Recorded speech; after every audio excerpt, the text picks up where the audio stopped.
सुन सुन जीवा सोए तुम्हारी, तू प्रीतम ठाकुर अत पारी। तुमरे करतब तुम ही जानो, तुमरी ओट गोपाला जियो। गुण गावत मन हरिया होवे, कथा सुनत मल सगली खोवे। पेटत संग साध संतन के, सदा जप्यो दयाला जियो। वाहिगुरु जी का खालसा, वाहिगुरु जी की फतेह। आज हम साखी सुनेंगे भाई आदम जी की। कहते हैं ये बाबा आदम जी उच्चों के रहने वाले थे, जो कि चौथी पातशाही धन धन साहिब श्री गुरु रामदास साहिब जी के समय पर हुए हैं। कहते हैं इनकी उम्र 70 सालों की हो चुकी थी, परंतु अभी तक इनकी घरवाली को बच्चा नहीं हुआ था। घर में संतान न होने का दुख भाई आदम जी और उनकी धर्मपत्नी को सदा सताता रहता। वो दुख बहुत बड़ा था उनके लिए। दुख तो भाई दुख होता है। वैसे तो संसार में हर कोई दुखी है, किसी न किसी कारणवश। किसी के घर पर संतान नहीं है और किसी के घर पर संतान है तो वो बीमार है, दुखी है।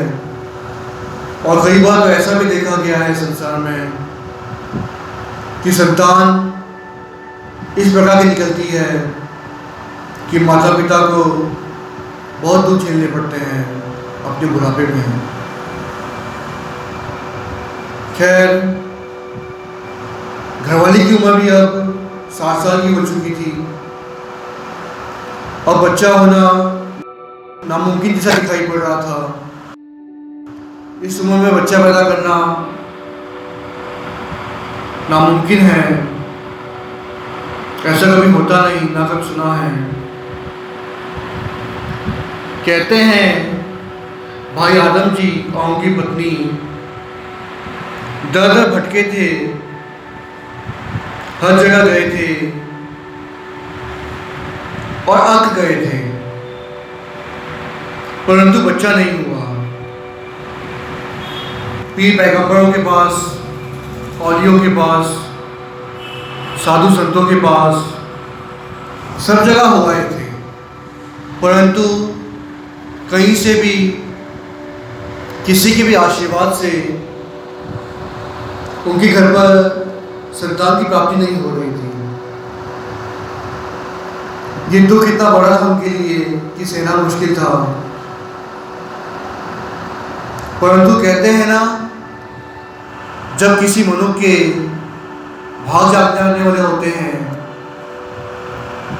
तो उसे गुरुमुखों की संगत होती है, महापुरुषों की संगत होती है। गुरसिख हमेशा किसी को भी अपने साथ नहीं जोड़ते, बल्कि प्रभु के साथ जोड़ देते हैं, परमात्मा के साथ मिलाप करा देते हैं, जिसके कारण मनुष्य का आवागमन कर जाता है। प्रभु उनके दुख हर लेते हैं, कष्ट हर लेते हैं। कहते हैं एक बार कुछ ऐसा हुआ कि उनके घर पर एक गुरसिख आए, क्योंकि वो समय ऐसा था कि जब कोई तीर्थ यात्रा पर निकलता था, शाम होने पर, सूरज ढलने पर, जो भी घर, जो भी गांव सामने आता,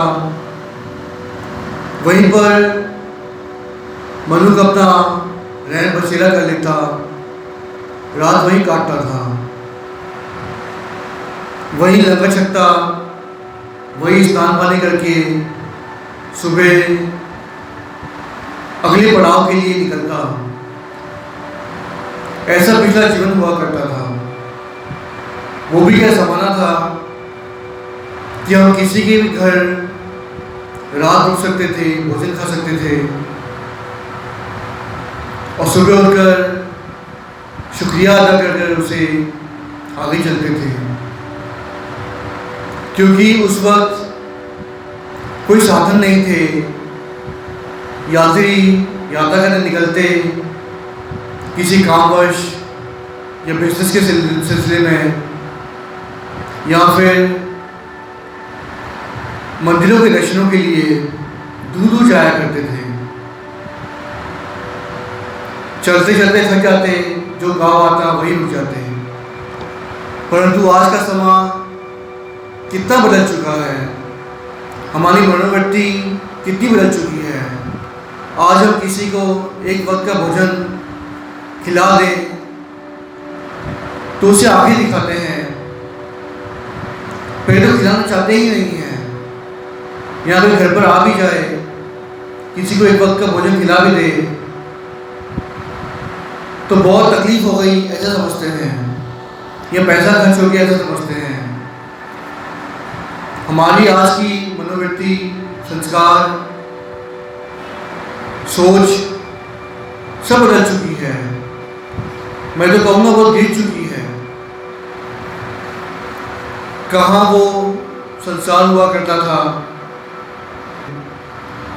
लोग किस प्रकार का हुआ करते थे, और आज के लोग इस संसार में इतना गिर चुके हैं, उनकी मनोवृत्ति इतनी गिर चुकी है, संस्कार इतने गिर चुके हैं कि प्रभु ही बचाए। अब हुआ यूं कि गुरसिख जब भाई आदम जी के घर पर ठहरा, लंगर छका, तो कहते हैं गुरसिख ने पूछ लिया कि आपके घर पर बहू बेटे नाती पोते कोई दिखाई नहीं पड़ रहा, घर सुनसान पड़ा हुआ है, ऐसा क्यों?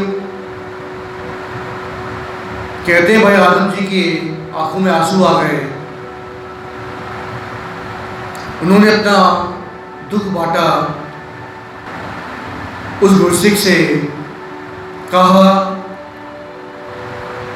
कि हमारे घर पर कोई संतान नहीं है, हम दर दर भटके हैं, कई कोशिशें कर ली, परंतु कहीं से भी कोई लाभ नहीं मिला, हमें बच्चा नहीं हुआ।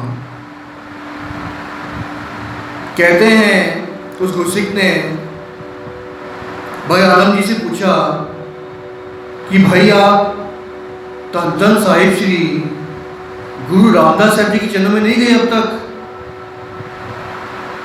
भाई आदम जी ने कहा भाई मैंने नाम तो सुना है गुरु साहब जी का, परंतु अब तक दर्शन नहीं हुए।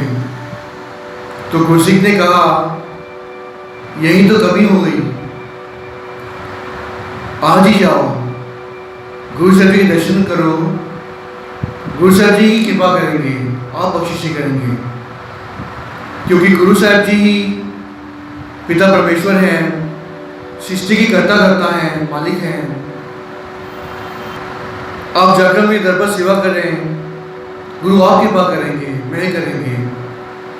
मुझे पूरा विश्वास है कि गुरु के घर से आज तक कभी कोई खाली हाथ नहीं लौटा। आपकी भी झोलियाँ गुरु साहब जी आप भरेंगे। कहते हैं बहुत ही श्रद्धा के साथ भाई आदम जी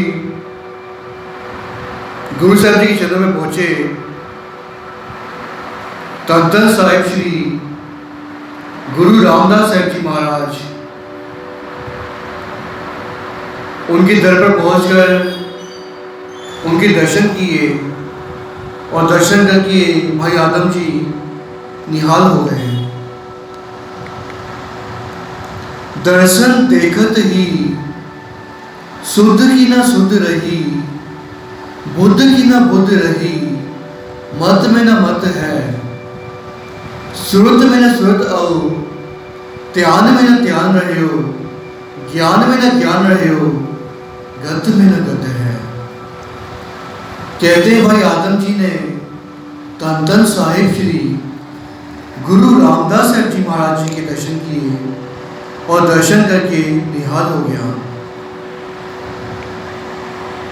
दर्शन करके उसके मन में एक आस जगी, क्योंकि जो नूर गुरु रामदास साहब महाराज जी के चेहरे पर था, उस नूर को देखकर भाई आदम जी को ज्ञात हो गया था कि यही गुरु है, यही परमात्मा है, यही रब है। बस गुरु का मुखड़ा देखकर दर्शन करके उसे ऐसा लग रहा था कि बस गुरु साहब जी दर्शन करते ही रहे। गुरु साहब जी का चेहरा कभी ओझल ना हो, कभी अलग ना हो उनसे। दर्शन देख जीवा गुर तेरा, पूरन कर्म होए प्रभु मेरा। एहे विनती सुन प्रभु मेरे, देहे नाम कर अपने चेहरे। रहाओ अपनी शरण राख प्रभु दाते, गुर प्रसाद किन्ने विरले चाहते। सुनो बिनो प्रभु मेरे मीता, चरण कमल वसे मेरे चीता। नानक एक करे अरदास, विसर नाही पूरन गुरदास। गुरु अर्जन देव जी महाराज जी की वाणी है सुई राग में। भाई आदम जी ने जब दर्शन किए धन धन साहिब श्री गुरु रामदास साहब जी महाराज जी के, तो दर्शन करके उसका तन मन निहाल हो गया। उसे ऐसा लगा कि उसके भाग जाग गए हैं, उसके कर्म पूर्ण हुए हैं, उसका जीवन सफला हो गया है। अब कहते हैं भाई आदम जी धन धन साहिब श्री गुरु रामदास साहब जी के चरणों में आकर उन्होंने सेवा करनी शुरू कर दी। कहते हैं उनकी मुलाकात हुई, दर्शन हुए बाबा बुड्ढा जी के, जिन्होंने उन्हें प्रेरित किया कि आप सेवा करें, खूब सेवा करें, गुरु की सेवा निभाएं, गुरु आप कृपा करेंगे, आपको पुत्र की दात बख्शेंगे। कहते हैं बहुत ही सच्ची भावना से, बहुत ही ऊंची अवस्था से, बहुत ही प्रेम से भाई आदम जी ने गुरु की सेवा की थी। कहते हैं भाई आदम जी जंगलों में जाते, लकड़ी काट कर लाते, तोड़ कर लाते। ये बहुत ही औखी सेवा थी उस वक्त की, जो कि भाई आदम जी ने निभाई। आज तो जहाँ पर लंगर पकता है गुरु घर का, वहाँ बहुत मशीनें लग गई हैं, हर तरह की सुख सुविधाएं आज मिल गई हैं हमें, परंतु वो समय अलग था। भाई आदम जी ने बहुत दूर जंगल में जाकर लकड़ी काट कर लाते थे। इतनी ठंड हो गई थी परंतु फिर भी लकड़ी काट कर लाते। कहते हैं एक बार कुछ ऐसा हुआ कि दूर दूर से गुरु साहब जी के दर्शनों के लिए संगत आई हुई थी। कहते हैं भाई आदम जी ने जो लकड़ियाँ काट कर लाए थे, कुछ अपने घर के लिए, कुछ गुरुद्वारे के लिए, गुरु घर के लिए, उन्होंने सारी लकड़ियाँ एकत्र की और उसकी अंगीठी जला दी, क्योंकि ठंड इतनी थी और दूर से लोग संगत आए हुए थे गुरु साहब जी के दर्शनों के लिए, उन्हें ठंड न लगे, इसलिए उन्होंने अंगीठियाँ जलाकर रात को ठंड दूर करने के लिए लकड़ियाँ जला दी। और संगत लकड़ियों के पास बैठकर सेक लेते और अपनी ठंड को दूर करते। कहते हैं इस बात का पता धन साहिब श्री गुरु रामदास साहिब जी को पता चला कि भाई आदम जी ने इतनी बड़ी सेवा निभाई है। गुरु साहब जी ने आकर पूछा सिखों से, वैसे तो आप जानते थे गुरु साहब जी, परंतु फिर भी सिखों को उपदेश देना था और अपने सेवादार की, अपने भाई प्रेमी की, भाई आलम जी को सत्कार देना था। कहते हैं सिखों ने बताया कि ये सेवा निभाई है भाई आलम जी ने, जो कि पुच्छों के रहने वाले हैं, इतने साल से सेवा कर रहे हैं, परंतु आज कृपा हुई, आज गुरु साहब जी की नज़र पड़ी उन पर और बख्शिशें हुई। वे संगत में आकर बैठ गए, संगत बैठी हुई थी, गुरु साहब जी की नज़र पड़ी उन पर और नज़र पड़ते ही भाई आदम जी निहाल हो गए। और फिर गुरु साहब जी ने पूछा था कि मांगो क्या चाहिए, परंतु अब वो विचार करने लगा कितनी संगत बैठी है, मैं बुजुर्ग अवस्था का हो गया हूँ, 70 साल की उम्र। आजकल 70 साल की उम्र में तो लोग अपने पैरों पर ठीक ढंग से खड़े तक नहीं हो पाते। कई बार ऐसा देखा गया है कि वो लड़खड़ा के चलते हैं, चलने में उन्हें तकलीफ होती है। यहाँ तक कि आज तो ये भी देखा गया है कि 70 साल की उम्र में तो मुंह में दांत तक नहीं होते, कई प्रकार के रोग हो जाते हैं। परंतु वो समय अलग था। आज तो हर जगह केमिकल्स की बिक्री हो रही है, सब्जियों में, फलों में हर प्रकार के केमिकल्स मिलाए जा रहे हैं ताकि सब्जी जल्दी पक जाए और मंडी तक पहुंच जाए, ग्राहक तक पहुंच जाए। केमिकल्स खिला खिला के आज हमारा शरीर रोगों से ग्रसित हो गया है, जिसके कारण हमारी उम्र छोटी हो गई है और लोग बड़े हो गए हैं। खैर वो जमाना अलग था, परंतु फिर भी 70 साल की वो उम्र हो चुकी थी भाई आदम जी की। मन में विचार कर रहे थे कि इतने गुरसिक बैठे हैं, संगत बैठी है, कि दाढ़ी अब सफ़ेद हो गई है, कि गुरु साहब जी के चरणों में अब पुत्र की दाद कैसे मांगूं, कैसे कहूँ, घर में औलाद नहीं है, लोग क्या कहेंगे, लोग उनकी बातों को सुनकर हंसेंगे। ऐसा आदम जी सोच रहे थे। कहते हैं गुरु रामदास साहब महाराज जी सबकी दिलों की जानते हैं, हमारे मन में क्या चलता है, हम क्या सोचते हैं, गुरु से कभी छुपा नहीं है। कहते हैं जब धन साहिब श्री गुरु रामदास साहब महाराज जी ने जान लिया भाई आदम जी के बारे में, तो उन्हें अपने पास में बुलाकर कहा भाई क्या चाहते हो। दूर दूर से संगत आई थी, संगतों के बीच में भाई आदम जी झिझक रहे थे कि कैसे कहूँ कि मुझे औलाद चाहिए, घर में बेटा नहीं है। उन्होंने कह दिया कि हे सच्चे पातशाह, अपनी सिक्खी बख्शो, कृपा करो, बस और कुछ नहीं चाहिए। गुरु साहब जी तो जानी जानहार हैं, काट काट के अंतर की जानत, पले बुरे की पीर पछानत, गुरु साहब जी से तो कोई भी छुपा नहीं हुआ है। कहते हैं गुरु साहब जी ने कुछ ना कहा, अगले दिन फिर से भाई आदम जी गुरु साहब जी के चरणों में आया पुत्र की दात प्राप्ति के लिए, परंतु 70 साल की उम्र हो चुकी थी और पत्नी की उम्र 60 साल की हो चुकी थी।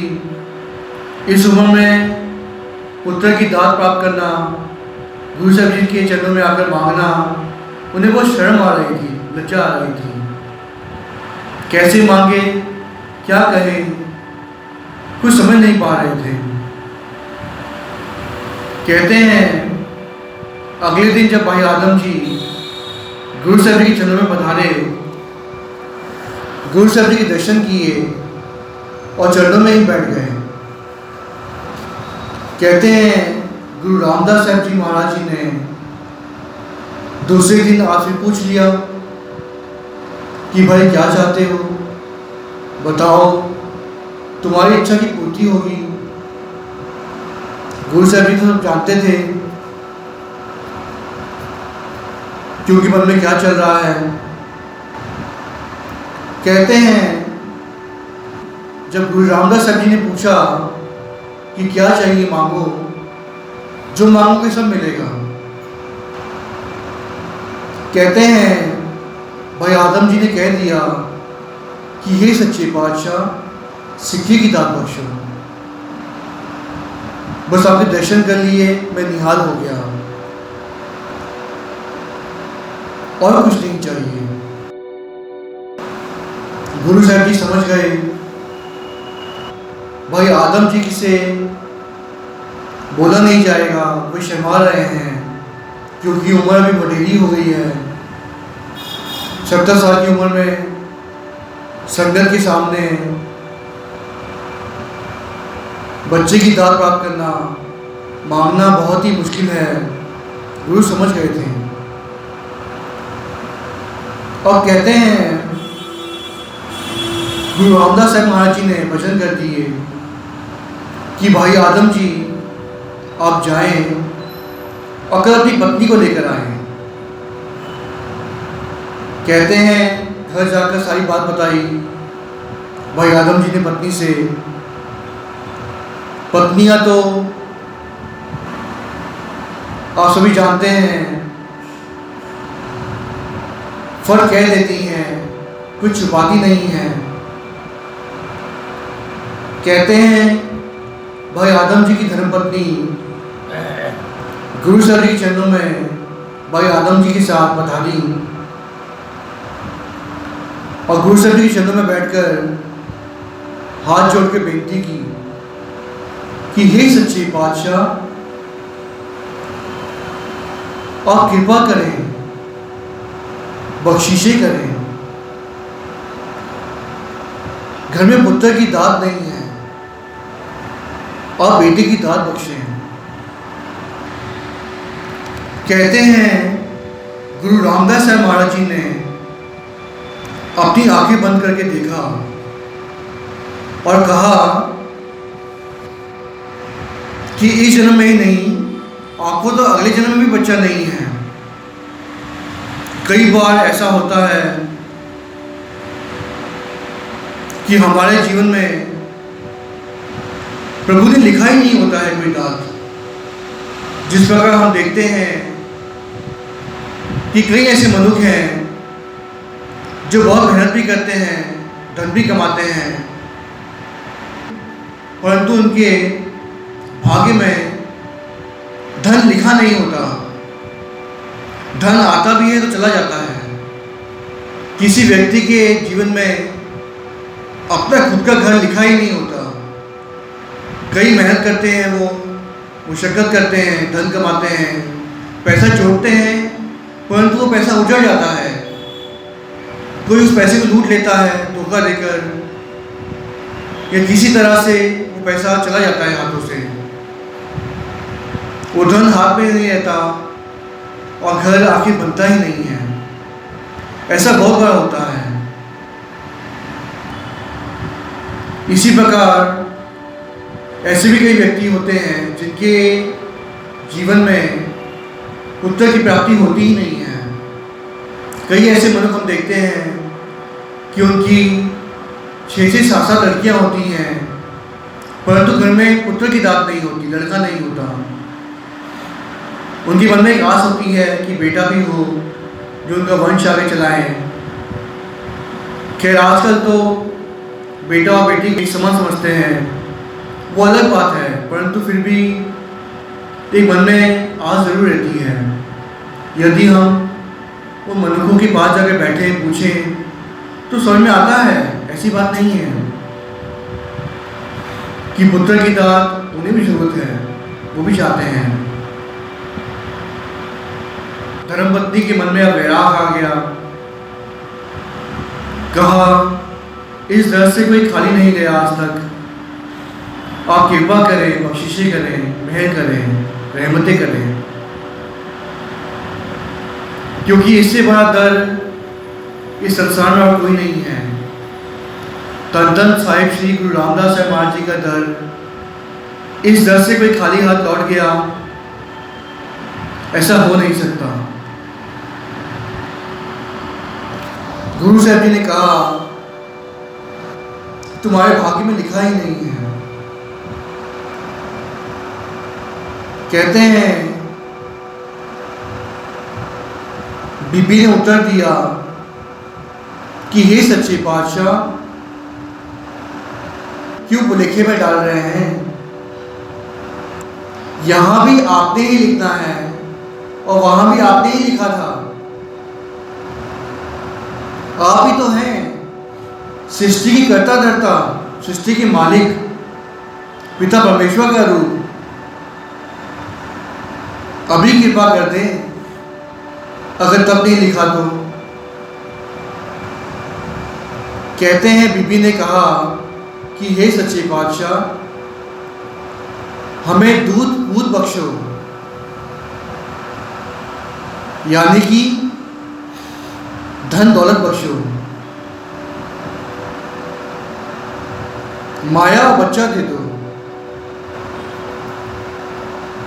कहते हैं गुरु ने कहा सब कुछ नहीं मिलेगा। कहते बीबी ने कहा कि हे सच्चे पातशाह, तो फिर इतना कर दो, एक चीज ही मांगती हूं। कहते हैं बीबी ने मांगा, बहुत ध्यान से सुनने वाली बात है ये। बीबी ने कहा सोने की मदानी होवे, सोने की मदानी होवे, मैं अपनी नूर रानी को दूध रिढ़ते देखूं। कहते हैं एक ही चीज में, एक ही बात में उस बीबी ने सब कुछ मांग लिया। सोने की मदानी मतलब घर में इतना धन हो, इतना धन हो। कहते हैं ना कोई राजा होता है, उसे घर में ही सोने के बर्तन पाए जाते हैं। तो सोने की मदानी जिसके घर पर होगी, सोचिए वो कितना बड़ा धनवान होगा। कहते उस बीबी ने मांग लिया था कि सोने की मदानी हो गए। सोने की मदानी जिस घर में होगी उसके बाद कितना धन दौलत होगी आप समझ सकते हैं। नूर रानी को दूध रिढ़ते देखूं, इसका मतलब कि नूर रानी कब होगी? जब बेटा होगा। तो बेटी की दादी मांग ली और आगे चलकर का विवाह भी हो, खुशियां भी आए घर पर, यानी कि धन दौलत भी आ जाए घर में, बेटा भी घर में आ जाए, पैदा हो जाए और बेटी की शादी भी हो जाए, नूर रानी भी आ जाए। मतलब एक दांत में उन्होंने सब कुछ मांग लिया। इसको कहते हैं मांगना। हमें आज तक मांगने की जांच नहीं आई, नहीं तो गुरु साहब जी की दर से आज तक कोई खाली नहीं लौटा, इतना तो पक्का है। क्योंकि गुरु साहब जी, गुरु ग्रंथ साहब महाराज जी सृष्टि के मालिक हैं, कर्ता धर्ता हैं। यदि हम गुरु साहब के चरणों में आकर कोई कुछ मांगे और हमें ना मिले, भाई ऐसा तो कभी हो ही नहीं सकता। और ऐसा होता है वो इसलिए क्योंकि हमारे मन में श्रद्धा नहीं है, वो प्रेम नहीं है, भक्ति नहीं है, हमारी उतनी सेवा नहीं है, इसीलिए हम खाली हाथ लौट जाते हैं। नहीं तो गुरु साहब जी तो हर किसी को सब कुछ देते हैं, मन की इच्छाएं पूरी करते हैं, खुशियां बख्शते हैं। कहते हैं लंबी उम्र में मांग ली। जब 60 साल की उम्र अब हो चुकी है, पति की उम्र 70 साल की हो चुकी है, खुशियां घर में होंगी तो पति की उम्र भी लंबी होगी, खुद की उम्र भी लंबी होगी, इतनी लंबी होगी कि बच्चा भी होगा, बच्चे की शादी तक हो जाएगी, घर में नूरानी भी आ जाएगी। तो सोचिए कि कितनी लंबी उम्र मांग ली उन्होंने। सब खुशियां मांग ली, घर की धन दौलत मांग ली, बच्चा मांग लिया, बच्चे की शादी मांग ली, घर में नूरानी आ गई, धन दौलत आ गया, सब कुछ मांग लिया एक ही सेंटेंस में, एक ही वाक्य में। इसे कहते हैं मांगना। गुरु साहब जी हम पर भी कृपा करें कि हमें भी मांगने की जांच आ जाए।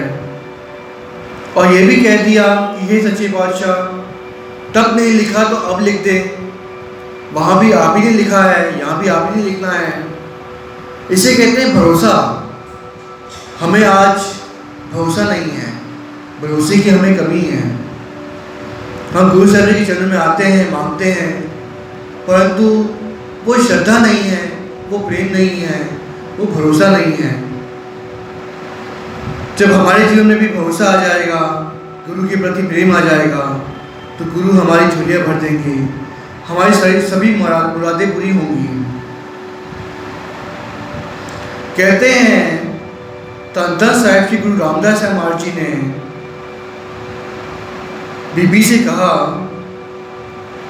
कि तुम्हारी किस्मत में तो था नहीं, परंतु हमारे घर में 4 बेटे होने वाले थे, जिनमें से 3 साहिबजादे बेटे हो चुके हैं, बाबा प्रीतिचंद, बाबा महादेव और बाबा अर्जुन देव जी महाराज, जिन्हें आगे चलकर प्रगति मिलने वाली है।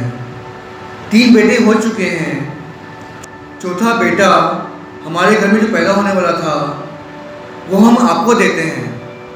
वो बेटा हमारे घर पे नहीं बल्कि आप ही घर में पैदा होगा, परंतु उसका नाम भक्तु रखना, क्योंकि वो बहुत ही तपस्वी, तेजस्वी, महादानी, महापुरुष, महासंत होगा और परमेश्वर का रूप होगा, बहुत बड़ा भगत होगा।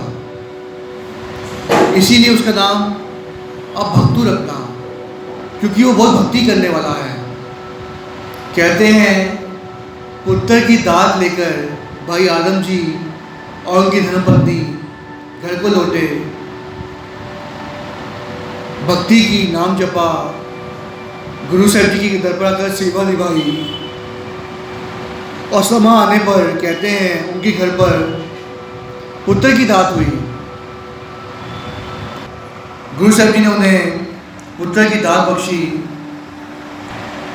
कहते हैं भाई आदम जी ने अपने बेटे का नाम रखा भाई भक्तु, जो कि सचमुच बहुत ही भक्ति करने वाला था। बचपन से ही उनकी लिंक जुड़ी हुई थी प्रभु के साथ, जैसे कि वो पिछले जन्मों से ही बहुत बड़ा महापुरुष हो, भक्ति करने वाला हो। सारा जीवन काल उन्होंने भक्ति की, गुरु घर पे सेवा निभाई, अपने जीवन को सफला किया। गुरु रामदास साहब महाराज जी ने भाई आदम जी की सेवा से निहाल होकर उन पर बख्शिशी की और उनके दर पर बेटा हुआ, और वो भी ऐसा बेटा जो कि धन धन साहिब श्री गुरु रामदास साहब जी के घर पर आने वाला था। वो उनके घर पर ना आते हुए भाई आदम जी के घर पर आया, उनके घर में पैदा हुआ। कितने बड़े भाग होंगे बाबा आदम जी के, कितनी महान उनकी सेवा होगी, कितनी महान उनकी तपस्या होगी। ऐसे महान तंता के योग थे भाई आदम जी। ऐसे थे भाई आदम जी जो कि तंता के योग हैं, जिन्होंने गुरु घर की इतनी सेवा की, इतनी बड़ी सेवा निभाई थी और गुरु साहब जी ने उनके घर पर खुशियाँ बख्शी थी। उनका जीवन खुशहाल कर दिया था, खुशियों से भर दिया था। ये होता है सेवा का फल। यदि हम सच्चे दिल से सेवा करें, सेवा निभाएं, तो गुरु हमारी झोलियाँ आप भर देते हैं, खुशियाँ पहुँचते हैं। आपे सेवा लायन आपे बख्श करें, सबना का माप्यो आप है, आपे सार करें। गुरु अमरदास साहब महाराज जी की सोरठ में बानी है। कहते हैं जो गुरु साहब जी की दर पर आकर सेवा करते हैं, सेवा निभाते हैं, गुरु साहब जी आप कृपा करते हैं, आप बख्शिशें करते हैं, आप रहमतें करते हैं। मुकत पुगत जुगत तेरी सेवा, जिस तू आप करे। गुरु साहब जी आप सेवा बख्शते हैं, आप कृपा करते हैं, आप निहाल होते हैं। जिस प्रकार गुरु अमरदास साहब जी की बानी आती है घोड़ी राग में, सा सेवा कीती सफल है जित सतगुर का मन मन में। ऐसी सेवा निभाएं, परंतु सतगुरु का भी मन मानना चाहिए कि हाँ भाई सेवा तुमने सच्चे ढंग से की है। आज हम ऊपरी तौर से सेवा कर देते हैं, दिखावा भी कर देते हैं, परंतु यदि हमारा मन पवित्र होगा, शुद्ध होगा, हमारे विचार अच्छे होंगे, तभी हमारी सेवा सफली होती है, तभी गुरु निहाल होते हैं।